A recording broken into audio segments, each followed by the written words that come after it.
Então, como o Wendel já disse, estou lá em Jacksonville, na Flórida, 4 anos já. Mas antes de eu compartilhar a palavra com os irmãos, eu queria orar e contar um pouquinho da história do Wendel, antes da palavra. Aleluia. Estou muito feliz por estar aqui, irmãos. Me sinto muito honrado de poder compartilhar a palavra de Deus com uma igreja tão viva, uma igreja tão animada, cheia do Espírito. Queria dizer para a equipe de louvor que senti muito vida de Deus, presença de Deus, alegria do Espírito na equipe de louvor enquanto os irmãos tocavam e cantavam. Eu amo essa vida, eu amo essa alegria do Espírito Santo de Deus. Cadê a equipe de louvor? Faz assim, os irmãos do louvor. Foi fazer uma outra ação. Entendi. Amém.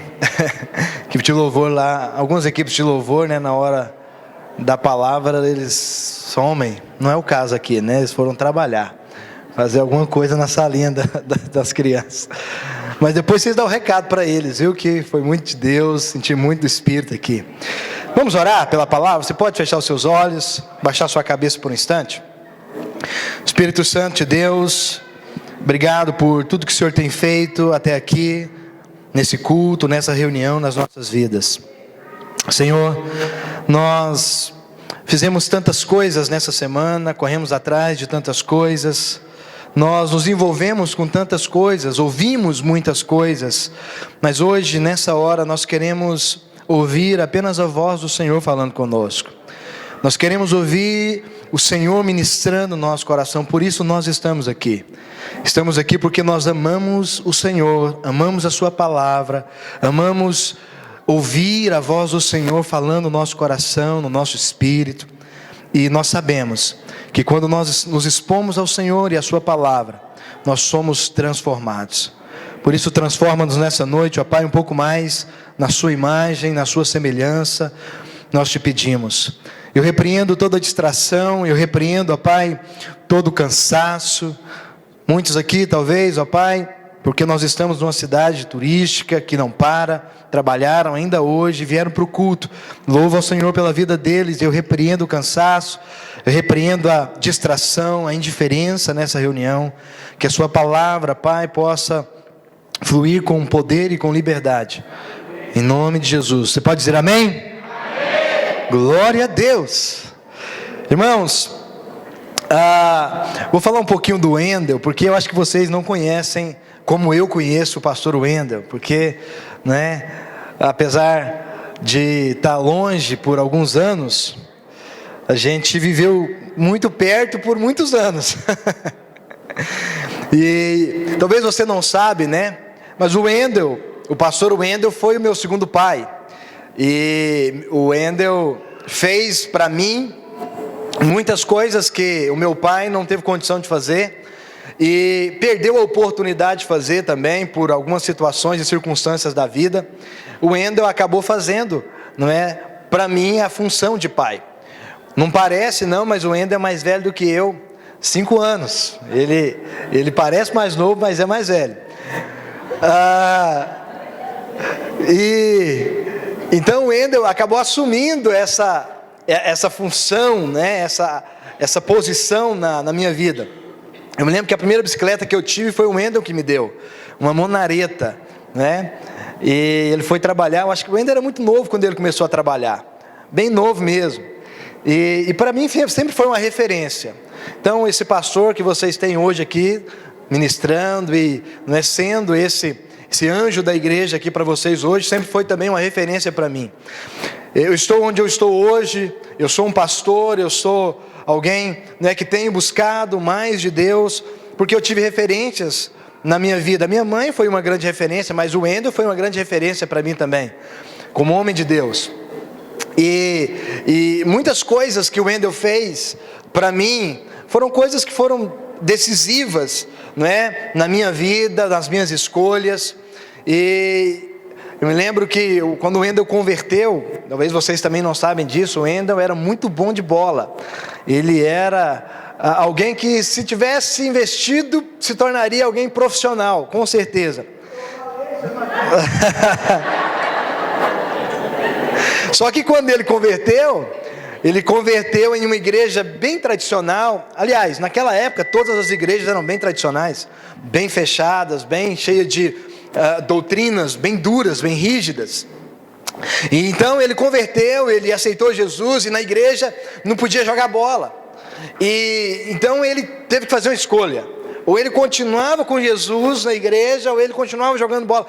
E ele tinha futuro, mas ele escolheu por Jesus naquela época. E eu acredito que Deus estava fazendo algo poderoso na vida dele, chamando ele para o ministério. Não é para ser jogador de futebol, era ser pastor mesmo. Tinha algo maior do que ser um jogador de futebol para a vida dele.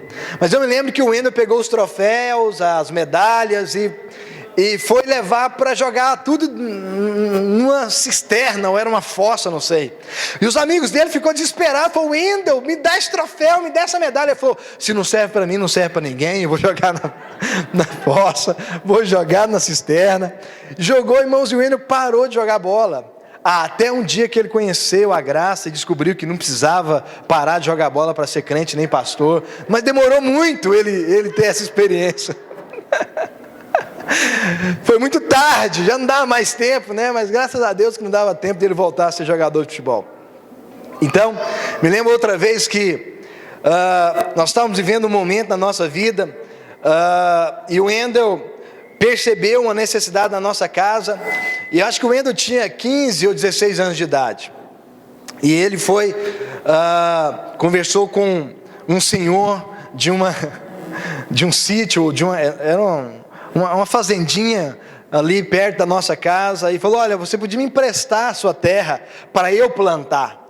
Nunca tinha plantado nada, eu acho, não sabia para onde ia, mas ele tinha força de vontade, sempre foi muito trabalhador, sempre foi alguém desbravador. E aí aquele senhor deu a terra para o Wendel plantar arroz. O arroz era para o nosso mantimento da família, porque o Wendel acabou assumindo uma posição de pai na nossa família. Ele acho que se sentiu nessa obrigação por ser o mais velho, e aí ele me levou junto para cuidar daquela fazenda, daquela plantação, né? Eu acho que, não sei, o Wendel gosta de falar da minha vida também, por isso que eu estou falando da dele. Ele gosta de me expor às vezes algumas coisas, talvez ele já até falou dessa história. Mas aí ele plantou arroz, eu fui ajudar ele a plantar arroz. Só que eu era novo, acho que 10, 11 anos de idade, muito preguiçoso. E eu reclamava, né, de estar ali naquele sol quente, aquele brejo. Falei: para quê que eu estou fazendo isso? E o Wendel falou: nós temos que trabalhar, deixa de ser preguiçoso, rapaz, vamos plantar, é para nós comermos. E aí isso não entrava na minha cabeça, mas ele já estava com mais idade, e ele já tinha consciência disso. Eu me lembro que nós plantamos, o arroz começou a crescer, e a gente começou a capinar para o mato não sufocar o arroz, e eu cortava os pés de arroz, e quando eu cortava o pé de arroz, meu irmão vinha e me dava um chute na bunda. Você vai acabar com a nossa lavoura, nós não vamos colher nada. E eu chorava, eu ficava irritado, porque eu não estava fazendo o que eu queria, e ainda estava apanhando. E eu me lembro que aí eu continuei cortando ali aqueles matos, mas quando eu cortava a moita de arroz, eu pegava e enterrava de novo para ninguém ver, porque senão eu ia apanhar. Mas só que não adiantava, cortou, não tem jeito, vai morrer aquela muda de arroz. O fato foi que um dia, irmãos, eu estava com tanta preguiça, eu falei: Wendel, eu vou no banheiro. E eu falei que ia no banheiro, e fui e sumi no meio do mato. E passou 1 hora, 2 horas, 3 horas, e eu não voltei. E o Wendel ficou desesperado, me procurou em todo lugar. Ele foi em casa procurar ajuda. Quando ele chegou em casa, estava eu assistindo televisão. E ele ficou muito bravo. Irmãos, o Wendel, né, começou muito cedo, né, foi uma referência para mim como homem muito cedo, e depois como homem de Deus também, porque o Wendel recebeu um chamado da parte de Deus primeiro do que eu.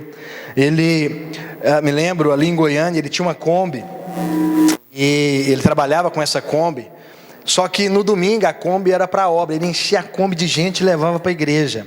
E isso foi me tomando meu coração também, porque eu comecei a ver o valor que tem a obra de Deus, que tem o reino de Deus, por muitas coisas que o Wendel acabou, injetando dentro de mim, através do seu testemunho, através daquilo que ele fazia naturalmente. Sempre foi alguém muito dado, muito aberto, nunca foi avarento nem egoísta, sempre deu com muita liberalidade. Me lembro uma vez que eu arrumei um trabalho e comprei um carro e não deu certo, e eu ia perder o trabalho, e ele foi e me deu um Fusca. Ele comprou um Fusca para mim, Eu não tinha muito recurso não, falou, então vamos comprar um Fusca, e me deu um Fusca. Quem tem Fusca aqui? Ninguém? Já teve? Ninguém tem Fusca? Então posso falar do Fusca. Dizem que Fusca não é carro, E o Wendel me deu um Fusca. Só que o Fusca resolveu a minha vida por muito tempo, irmãos, por muitos dias, E ele tem uma história muito interessante, muito engraçada também, O Fusca, um dia eu estava andando com ele na Avenida Goiás, ali no centro da cidade, era 4:30 da tarde, e o volante saiu na minha mão. Eu não sei como que Fusca, o volante é tão mole, o volante soltou e ficou rodando assim na minha mão. E um monte de carro buzinando, apertando ali. Fusca que o Wendel me deu, me apertando ali, buzinando. E aí eu falei, poxa, eu não posso ficar aqui, eu preciso de procurar um mecânico. E eu consegui encaixar o volante, e eu vi que dava para virar se eu fizesse muita força e andasse um pouco devagar. E então eu liguei o carro e falei, eu vou procurar um mecânico, eu conheço um mecânico aqui perto. E eu fui bem devagar procurar um mecânico. Quando eu saí ali do centro da cidade, eu entrei numa rua muito movimentada, chamada República do Líbano, em Goiânia, mais movimentado que a Goiás.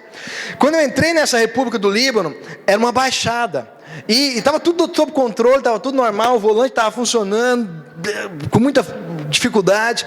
Só que naquela baixada o sinal fecha e está tudo normal. Eu pisei no freio, achei que ia dar tudo certo, e o freio estoura do Fusca, arrebenta. E Fusca não tem freio de mão, aquilo lá é só de enfeite. Quando eu puxei o freio de mão, sem freio de mão também, irmãos, eu fui e bati o carro, em um carro zero. E o cara saiu, desesperado, falou, cara, o que você fez? Eu falo, cara, me desculpa, pedi perdão para o cara. E o cara, então, falou, não vamos esperar a polícia. Eu falei, vamos esperar a polícia, tem que esperar a polícia, vou pagar. E a gente ficou ali esperando a polícia, e os carros, 5 horas da tarde, República do Líbano, muito congestionado, muito carro querendo passar ali naquele fluxo, e a gente impedindo. E os caras buzinavam, me xingavam o Fusca, xingava todo mundo que estava ali. E aí o cara que eu tinha batido nele, ele não aguentou a pressão dos caras buzinando, dos caras reclamando, dos caras xingando a gente. Ele falou, cara, eu vou embora, você paga o seu prejuízo, eu pago o meu. O carro dele não tinha acontecido quase nada, uma arranhadinha no para-choque.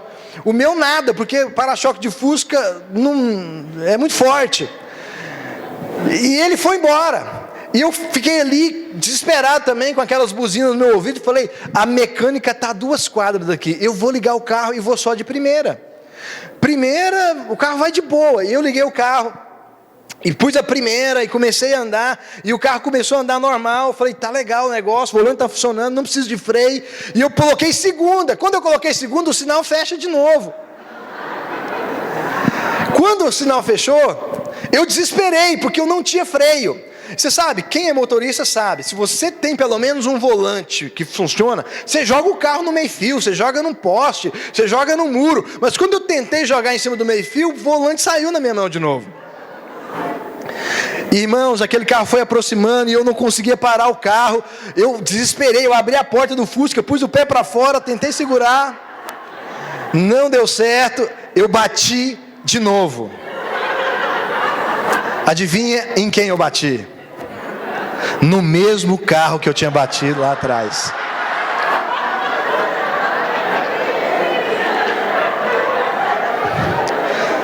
O cara ficou desesperado, o cara ficou louco, e eu fiquei com muito medo, não saí do carro. Falei, esse cara vai me matar agora. Ele saiu do carro muito bravo. Ele falou: cara, o que você está fazendo? Eu falei: eu não sei o que eu estou fazendo. Ele falou: cara do céu, você bateu em mim de novo. Agora nós temos que esperar a polícia. Eu falei: temos que esperar a polícia. Vamos esperar a polícia. Eu vou pagar. Eu sei que o cara, ele não aguentou a pressão de novo. Ele falou: cara, pelo amor de Deus, fica aqui, deixa eu ir embora. Ele ligou o carro dele e saiu, e eu fiquei. Aí a polícia parou. Ele falou: sai daí. Eu falei: não tem jeito. Ele falou: como não tem jeito? Eu falei: o carro não anda, o carro perdeu o freio, perdeu o volante. Não, faz o seguinte, liga o carro, vira que eu empurro. Ele falou: não vira. Irmãos, mas esse Fusca foi uma grande bênção na minha vida. Ele me ensinou muitas coisas. A gente acha, irmãos, que quando coisa ruim acontece com a gente, é o diabo. Não, às vezes é Deus querendo te ensinar alguma coisa. Deus me ensinou a depender. Deus me ensinou a ouvir a Ele. Porque a história é grande. Antes de eu comprar um Fusca, eu tinha comprado outro carro, porque eu não ouvia Deus. E eu tinha pedido para o Wendel orar. Falei: ora, Wendel, para saber o que eu vou fazer. O Wendel orou e falou: desfaz o negócio. Eu sei que por trás de uma história tem um contexto.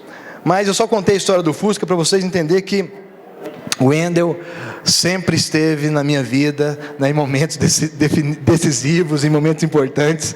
E o Fusca foi ele que me deu.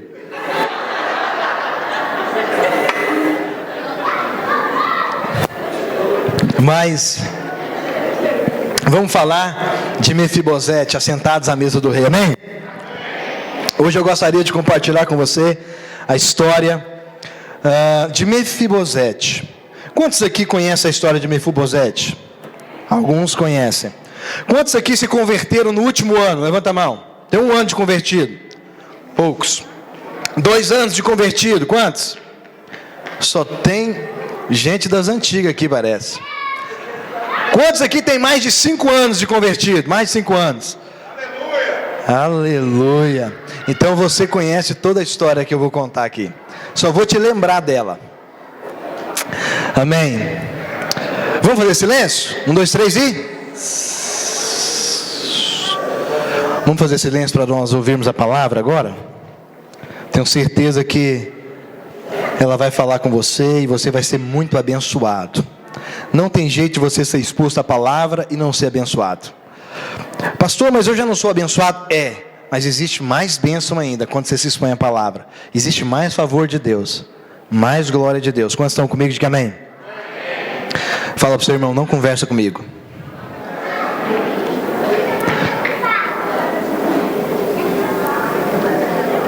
Mefibosete, para você que não sabe, e para você que sabe, era filho de Jonatas.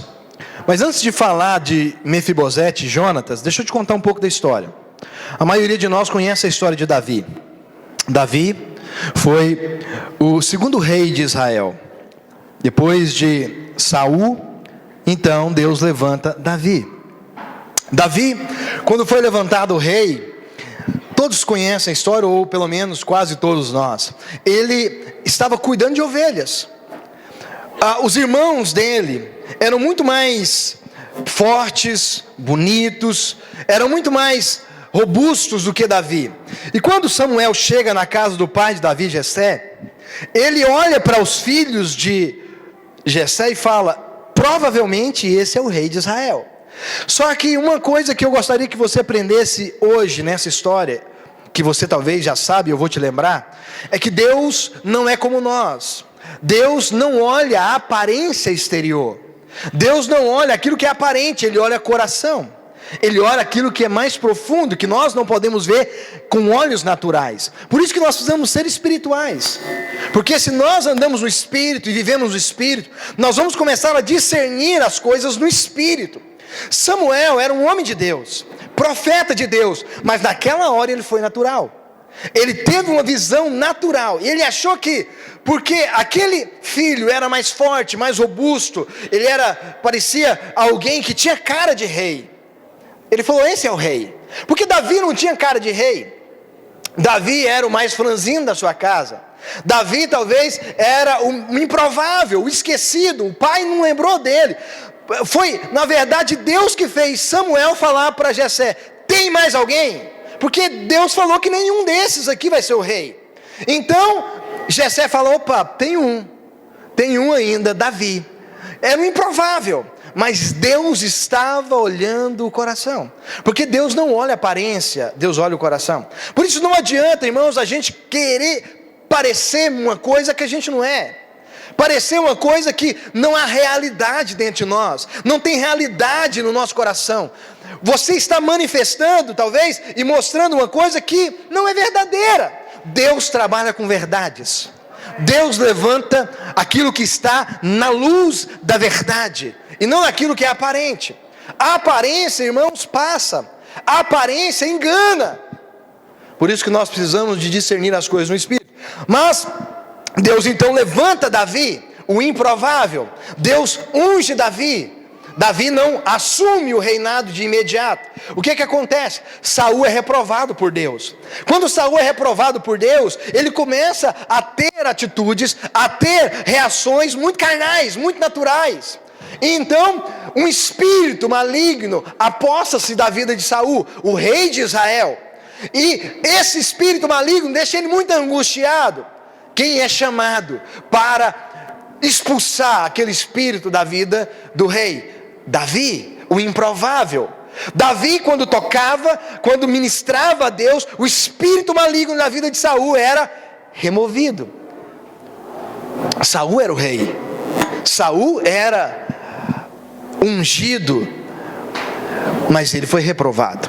Deus então levanta um outro. Deus levanta Davi, que não tinha aparência. Saul, talvez você não sabe, Saul era um homem, um dos mais altos de Israel, a Bíblia fala. Mais alto, bonito, imponente. Por isso que talvez Samuel, quando olhou para os filhos de Jessé, ele comparou com Saul. Ele falou: poxa, se Deus levantou um rei tão bonito, imponente, forte, deve ser esse filho de Jessé, porque também é bonito, é imponente, é forte. Mas não era ele. Deus não estava levantando com aparência exterior. Deus estava levantando alguém com uma realidade interior. Você sabe, Deus, Ele trabalha com realidade interior, com coisas que são mais profundas do que os nossos olhos naturais podem ver. E é isso que importa para Deus. Por isso que Deus diz na palavra dele que naquele dia, quando ele vier, muitos naquele dia dirão: Senhor, mas em teu nome eu fiz isso, eu fiz aquilo, em teu nome eu expeli demônios, em teu nome eu falei em línguas, em teu nome eu curei enfermos. E o Senhor vai olhar e dizer: eu não te conheço.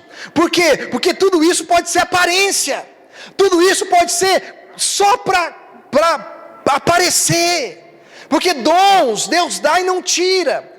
Às vezes Deus deu um dom para alguém de cura, e ele quer usar o dom dele para se projetar, e ele aparece mais do que Jesus, ele aparece mais do que a palavra, ele aparece mais do que Deus, ele está tomando a glória que era de Deus, e Deus vai reprovar isso no final. Então aparência não importa para Deus, exterior. O que importa para Deus é a realidade do coração. Quantos estão comigo de amém? Davi tinha realidade interior. Então Davi agora começa a ser perseguido por Saul, porque Saul começa a ficar com inveja de Davi. Davi mata o gigante Golias. Davi começa a matar os seus 10 milhares. E quando Davi chega em Israel, as mulheres saem ao encontro de Davi e de Saul, e elas cantam: Saul matou os seus milhares. E Saul fica todo cheio de, alegria, porque ele está sendo celebrado, ele está sendo honrado. Mas ele fica com inveja quando as mulheres dizem: mas Davi matou os seus 10 milhares. Uau, isso enche o coração de Saul de indignação e de inveja. Isso começa a trazer problema para Davi. Saul agora procura matar Davi. Saul agora procura tirar a vida de Davi. Se você conhece a história, você sabe disso.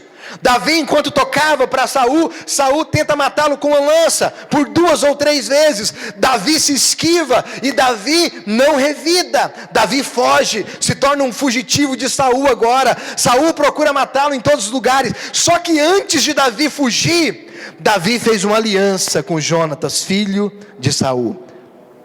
O filho de Saul, filho do rei, ele se relacionou com Davi, ele ficou amigo de Davi, ele conheceu o coração de Davi, e ele disse para Davi: Davi, eu quero fazer uma aliança com você, porque você tem um coração de rei.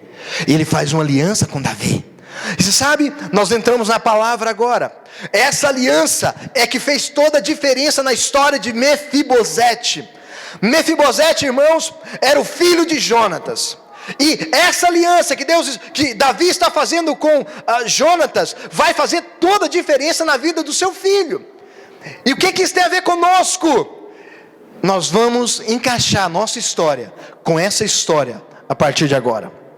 Porque a história de Davi, Jonatas e Mefibosete representa a nossa história.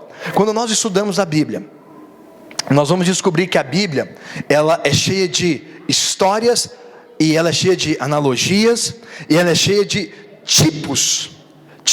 Nós chamamos de tipos na Bíblia. Por exemplo, José do Egito é um tipo de Cristo na Bíblia. José é alguém que não se menciona pecado dele, então ele é um tipo de Cristo na Bíblia. Outro que é um tipo de Cristo na Bíblia, nessa história, é Jonatas. Eu vou falar para você por quê.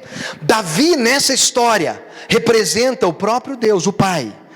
Jonatas representa o Cristo, e Mefibosete representa eu e você nessa história. Por que é assim? Eu vou te explicar por quê. A Bíblia fala que Mefibosete vivia fugindo de Davi, porque quando Saul perseguia Davi, Saul foi para uma guerra contra os filisteus, e nessa guerra contra os filisteus, Saul e Jonatas morrem. Ele morre. Davi fica sabendo da morte de Saul. Um homem chega para Davi e diz: Davi, Saul morreu, Jonatas morreu na guerra, você não precisa fugir mais, você não precisa fugir do rei mais, porque ele morreu. Então Davi pergunta: como que ele morreu? Como que o rei morreu? Porque Davi, apesar de ser perseguido pelo rei, ele honrava o rei. Ele honrava a autoridade do rei. Ele honrava a unção que Deus tinha estabelecido sobre o rei. Por isso, por várias oportunidades, ele teve o rei nas suas mãos, e ele podia matá-lo, e ele não matou. O rei estava querendo matá-lo, perseguido, e Deus dava para Davi a oportunidade de estar sozinho com o rei numa caverna, e Davi não matou o rei, porque ele honrava a unção que Deus tinha derramado sobre aquele rei. Existe um princípio de autoridade que nós precisamos de aprender aqui. Toda autoridade é instituída por Deus. Aquele rei tinha sido instituído por Deus, e Deus mesmo que devia removê-lo, e não Davi. Quantos estão comigo? Diga amém. Quando Davi fica sabendo da morte de Saul, ele pergunta para aquele homem: como ele morreu? E aquele homem diz: eu cheguei naquela batalha, eu vi Saul ali ferido, e Saul estava sozinho, o exército inimigo estava vindo contra ele. Então ele disse para mim: pega a minha espada e me mata, ou pega a minha lança e me traspassa. Então eu peguei e eu o matei, porque ele estava ferido e não queria ser morto pelo exército inimigo. Você não precisa fugir mais, Davi. Só que Davi, a Bíblia diz: rasga suas vestes, chora, e manda que o seu exército mate aquele homem que matou o rei, porque ele não podia ter levantado a mão contra o rei. Princípios de autoridades. Se nós não aprendermos a honrar e entender que existem autoridades instituídas por Deus, que eu não posso me levantar contra ela, ainda que ela esteja errada, eu preciso de ir para Deus. Eu posso ter muitos problemas na minha vida. Davi nunca se levantou contra a autoridade do rei, e quando alguém se levanta, mata o rei, ele manda matar aquela pessoa, porque Davi conhecia a autoridade. Por isso que Davi é conhecido um homem segundo o coração de Deus. Ele não deixou a mágoa entrar no coração dele, ele não deixou o ressentimento entrar no coração dele, ele não deixou o coração dele se encher de coisas ruins. O coração dele continuou puro em Deus. Quantos estão comigo? Diga amém. Aonde entra Mefibosete nessa história? Quando Israel fica sabendo que o rei morreu, o filho do rei morreu, o povo que estava no palácio correu, fugiu, com medo dos filisteus tomarem o palácio e matarem todo mundo. Eles correm. A Bíblia fala que a ama de Mefibosete, que era filho de Jonatas, a ama que cuidava dele, saiu correndo junto com ele nos braços. Depois você lê, está no seu boletim os versículos, está aí a história. Eu não vou ler a história, eu vou contar. Ela sai correndo com o filho nos braços, com o filho de Jonatas nos braços. Então as pernas, ele quebra, e ele fica coxo das duas pernas, aleijado das duas pernas. A história de Mefibosete então começa com ele aleijado das duas pernas. Davi, sabendo que os inimigos iam para Israel tomar o palácio, ele vai para Israel com o seu exército, e ele cuida, e ele guarda Israel, e ele vence o exército inimigo, ele vence os filisteus, e ele agora se torna rei de Israel. Quantos estão comigo na história? Você está acompanhando a história? Agora Davi se torna rei de Israel. Davi então começa a governar sobre Israel, e por muitos anos Davi governa Israel. Davi traz a arca de Deus, a arca da aliança de volta para Israel, porque a arca da aliança estava com os filisteus. Davi, a primeira coisa que ele faz, ele diz: vamos buscar a arca do Senhor. Ele começa a restaurar Israel, começa a restaurar a adoração em Israel, começa a restaurar o coração de Israel para voltar para Deus novamente. Então começa uma grande reforma em Israel.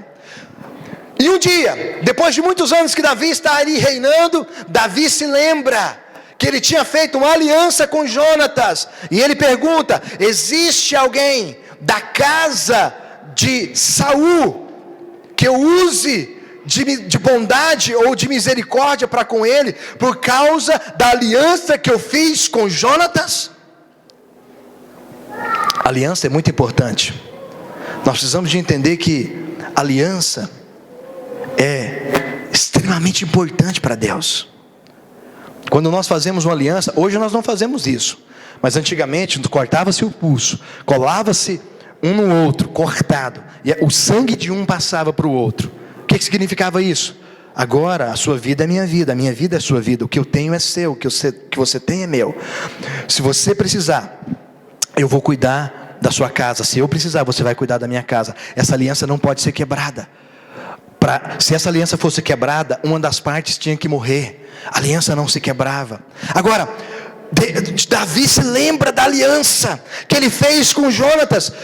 Existe alguém da casa de Jonatas para que eu use de misericórdia por amor a Jonatas? Existe alguém da casa de Saul para que eu use de misericórdia por amor a Jonatas, para que eu use de favor? E alguém se levanta e diz: tem alguém da casa de Saul que não morreu. E aí então ele começa a falar de Mefibosete. Abra a sua Bíblia, 2 Samuel capítulo 4, versículo 14.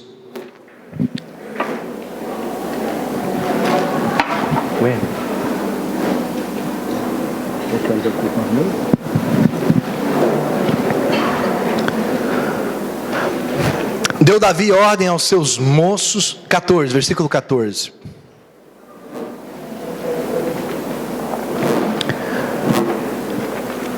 Versículo 14, não tem? A referência está errada então. Vai em 1 Samuel, que deve ter 4:14.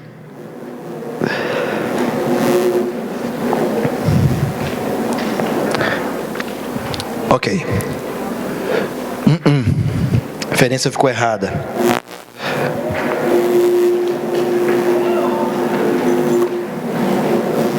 Então vai no 9, capítulo 9, 2 Samuel capítulo 9, versículo 1.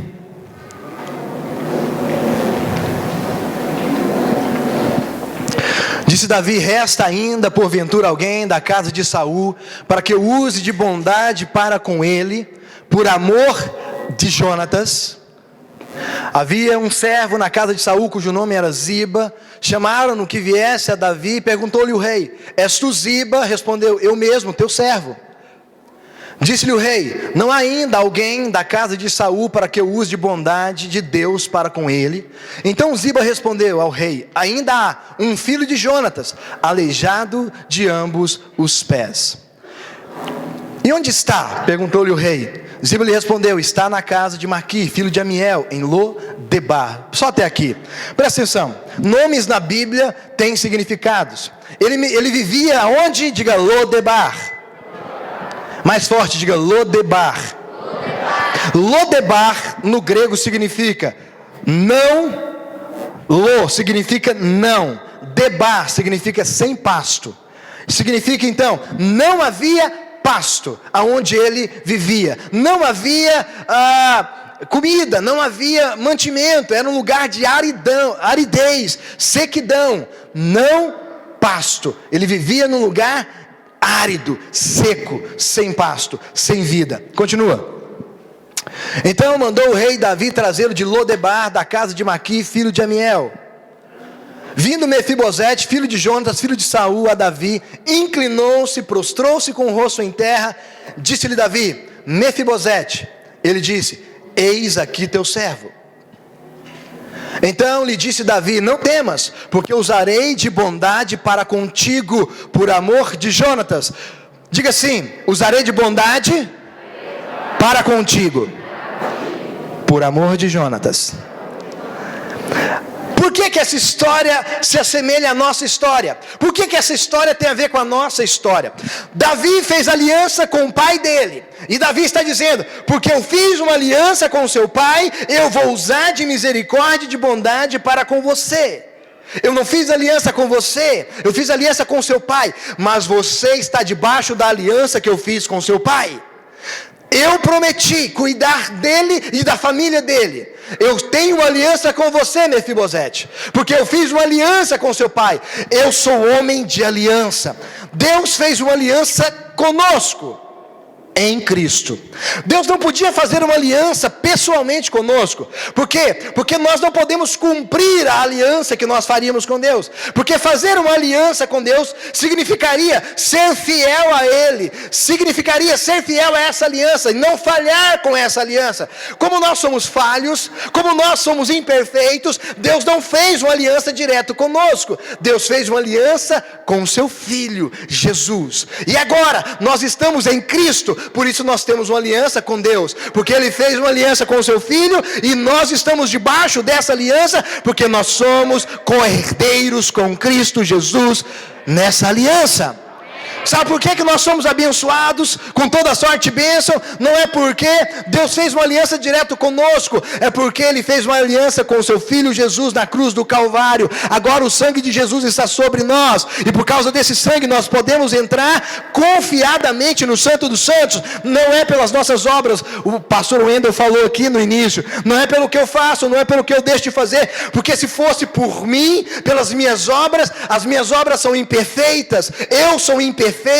A Bíblia diz que as nossas obras são como trapo de imundícia para Deus, não prestam. As nossas melhores obras são como trapo de imundícia, mas a obra da cruz é perfeita. A aliança da cruz é perfeita. Eu estou debaixo dessa aliança, eu estou debaixo dessa. Por isso que Davi simboliza Deus nessa história. Jonatas simboliza Cristo. E Mefibosete simboliza eu e você. Mefibosete vivia num lugar árido. Nós em Cristo vivíamos em um lugar morto. Não havia vida, não havia esperança. Aquele que não tem Cristo, aquele que não nasceu de novo, ele está morto para as coisas eternas. Ele está morto para o reino, ele está morto para Deus. Quando Deus fala para Adão: Adão, não come dessa árvore, porque certamente você vai morrer. Todo mundo sabe que Adão não morreu fisicamente, mas ele morre no espírito. Quem está sem Deus, quem está fora da aliança de Cristo, está morto para Deus. Quantos estão comigo? Diga amém. Mas nós não estamos mais mortos, nós somos ressuscitados com Cristo.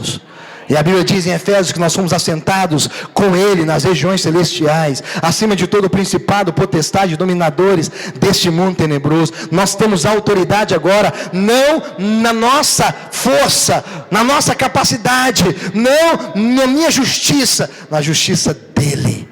A nossa autoridade se chama o sangue de Jesus, que nos reveste. A autoridade da justiça, da justificação pela fé. Por isso que não é por sentimento. O pastor Wendel falou, não é por sentimento. Você não tem que sentir, você tem que crer. A vida cristã não é uma vida vivida por sentimentos. A vida cristã é uma vida vivida por fé. Hebreus diz que aquilo que não provém de fé é pecado.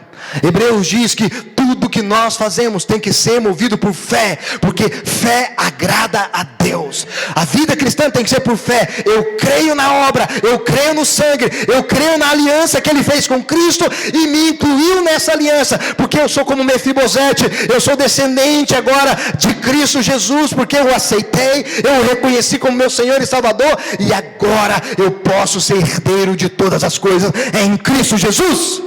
Amém?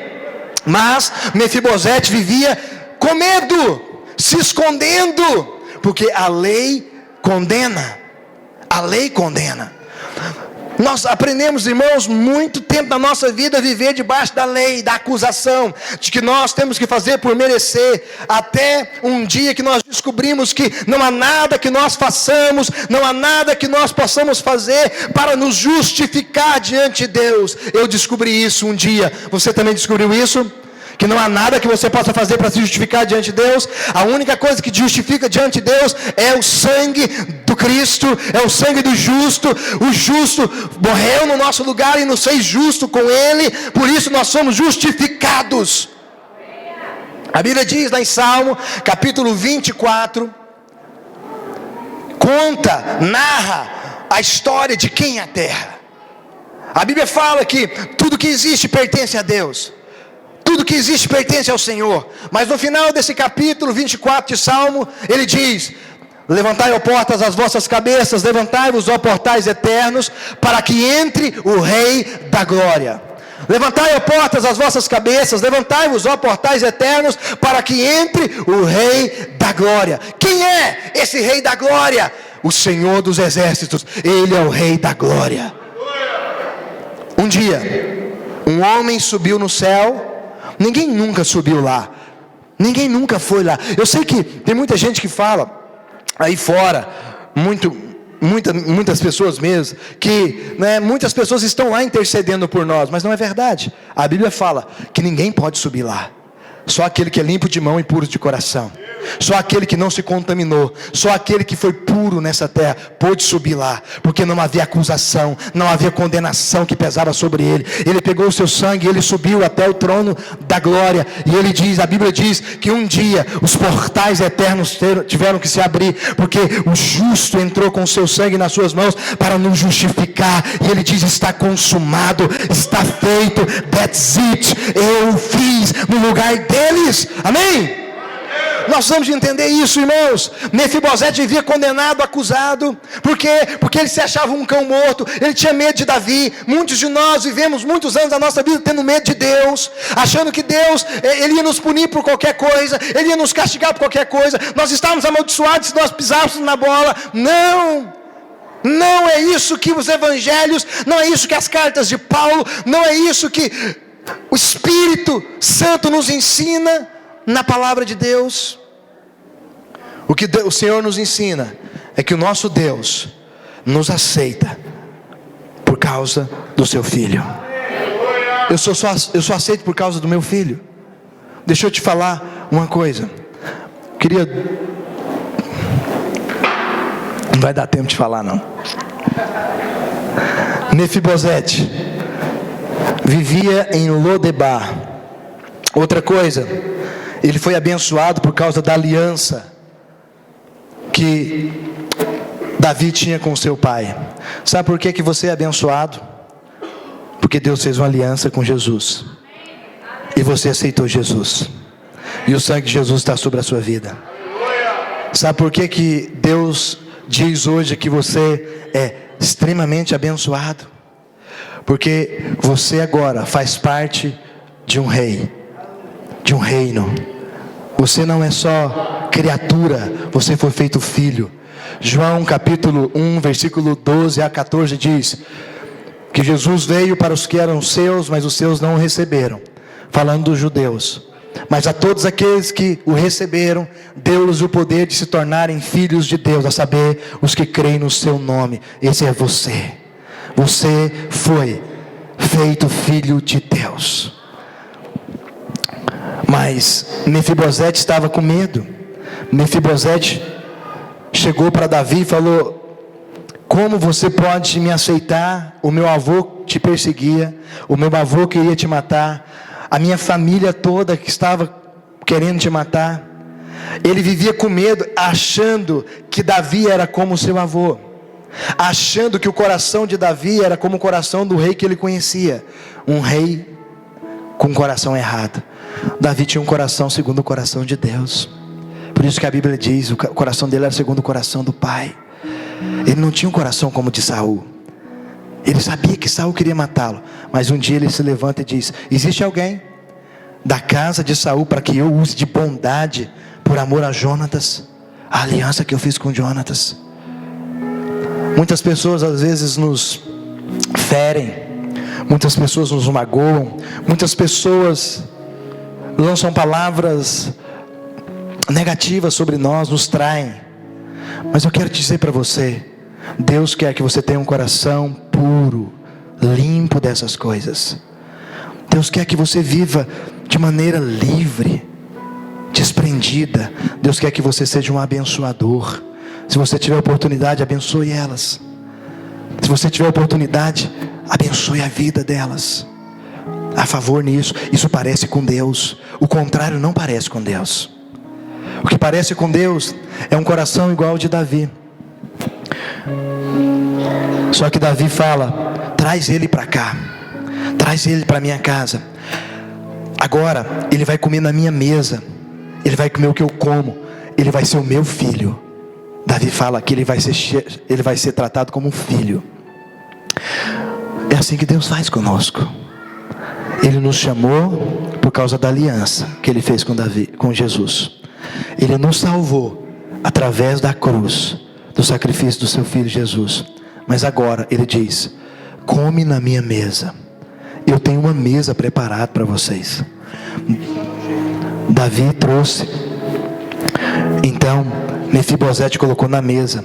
Você sabe que os pés representam a nossa vida nessa terra, representa as nossas falhas. Os pés coxos de Mefibosete, ele era imperfeito, ele não podia vir para Deus. Nós éramos imperfeitos, irmãos, nós não podíamos vir para Deus. Mas então Deus age de uma maneira graciosa, entregando o seu filho, para que nós pudéssemos, na nossa imperfeição, ser aceitos. Porque naturalmente nós olhamos para nós e nós continuamos imperfeitos. Mas quando nós assentamos na mesa, nós somos perfeitos, nós somos como Ele. As nossas imperfeições não aparecem na mesa, os nossos pés tortos não aparecem na mesa. Você quer viver livre das suas imperfeições? Coma na mesa todo dia. Você quer se livrar das suas imperfeições? Você não quer ficar olhando para elas? Olha para Jesus, olha para a mesa, coma dele, se alimente dele todo dia, e você não vai ficar olhando para as suas imperfeições. As suas imperfeições, aliás, serão até curadas. Porque quando você come do pão vivo que desceu do céu, a sua dieta, o seu metabolismo começa a ser alterado, começa a ser mudado. Isso começa a metabolizar dentro de você. Suas imperfeições começam a sumir, a desaparecer. As pessoas vão começar a olhar para você e falar: o que está acontecendo? E você vai falar: eu estou comendo da mesa do rei, eu estou me alimentando da mesa do rei, eu estou me alimentando do maná do céu. Passa o vídeo para mim, por favor.